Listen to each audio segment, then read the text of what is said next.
आज हम भगत सिंह के बारे में थोड़ी सी जानकारी लेंगे। चलिए तो स्टार्ट करते हैं। सरदार भगत सिंह का नाम अमीर शहीदों में सबसे प्रमुख रूप से लिया जाता है। भगत सिंह का जन्म 28 सितंबर 1907 को पंजाब के जिला लायलपुर में बांगा गांव, जो अभी पाकिस्तान में है, वे एक देशभक्त सिख परिवार में हुआ था, जिनका अनुकूल प्रभाव उन पर पड़ा था। उनके पिता का नाम सरदार किशन सिंह और माता का नाम विद्यावती कौर था। यह एक सिख परिवार था जिसने आर्य समाज के विचार को अपना लिया था। उनके परिवार पर आर्य समाज व महर्षि दयानंद की विचारधारा का गहरा प्रभाव था। भगत सिंह के जन्म के समय उनके पिता सरदार किशन सिंह एवं उनके दो चाचा अजीत सिंह तथा सूर सिंह अंग्रेजों के खिलाफ होने के कारण जेल में बंद थे। जिस दिन भगत सिंह पैदा हुए, उनके पिता एवं चाचा को जेल से रिहा किया गया। इस शुभ घड़ी के अवसर पर भगत सिंह के घर में खुशी और भी बढ़ गई थी। भगत सिंह के जन्म के बाद उनकी दादी ने उनका नाम भागोवाला रखा था, जिसका मतलब होता है अच्छे भाग्य वाला। बाद में उन्हें भगत सिंह कहा जाने लगा। वह 14 वर्ष की आयु से ही पंजाब की क्रांतिकारी संस्थाओं में कार्य करने लगे थे। डीएवी स्कूल से उन्होंने 9वीं की परीक्षा उत्तीर्ण की। 1923 में इंटरमीडिएट की परीक्षा पास करने के बाद उन्हें विवाह बंधन में बांधने की तैयारी होने लगी तो वह लाहौर से भागकर कानपुर आ गए। फिर देश की आज़ादी के संघर्ष में ऐसे रमे कि पूरा जीवन ही देश को समर्पित कर दिया। भगत सिंह ने देश की आज़ादी के लिए जिस साहस के साथ शक्तिशाली ब्रिटिश सरकार का मुकाबला किया, वह युवकों के लिए हमेशा ही एक बहुत आदर्श बना रहेगा। भगत सिंह को हिंदी, उर्दू, पंजाबी तथा अंग्रेजी के अलावा बांग्ला भी आती थी, जो उन्हें बटुकेश्वर दत्त से सीखी थी।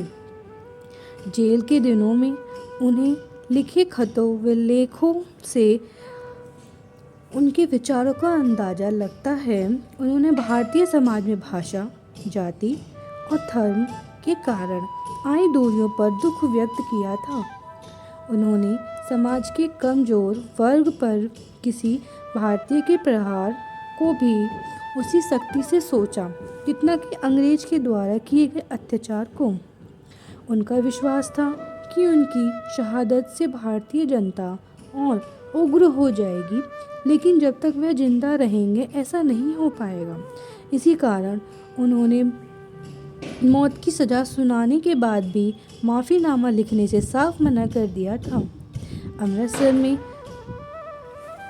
13 अप्रैल 1919 को हुए जलियांवाला बाग हत्याकांड ने भगत सिंह की सोच पर इतना गहरा प्रभाव डाला कि लाहौर के नेशनल कॉलेज की पढ़ाई छोड़कर भगत सिंह ने भारत की आज़ादी के लिए नौजवान भारत सभा की स्थापना की। काकोरी कांड में रामप्रसाद बिस्मिल सहित 4 क्रांतिकारियों को फांसी व 16 अन्य को कारावास की सजा से भगत सिंह इतने ज़्यादा बेचैन हुए कि चंद्रशेखर आज़ाद के साथ उनकी पार्टी हिंदुस्तान रिपब्लिकन एसोसिएशन से जुड़ गए और उन्हें एक नया नाम दिया, हिंदुस्तान सोशलिस्ट रिपब्लिकेशन एसोसिएशन। इस संगठन का उद्देश्य सेवा, त्याग और पीड़ा झेल सकने वाले नवयुवक तैयार करना था। इसके बाद भगत सिंह ने राजगुरु के साथ मिलकर 17 दिसंबर 1928 को लाहौर में सहायक पुलिस अधीक्षक रहे। अंग्रेज अधिकारी जेपी साउंड्स को मारा। इस कार्रवाई में क्रांतिकारी चंद्रशेखर आज़ाद ने भी उनकी पूरी सहायता की।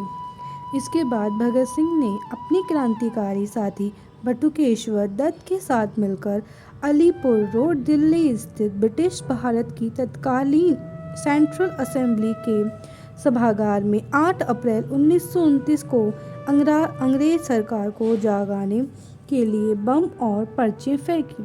बम फेंकने के बाद वहीं पर उन दोनों ने अपनी गिरफ्तारी भी दी।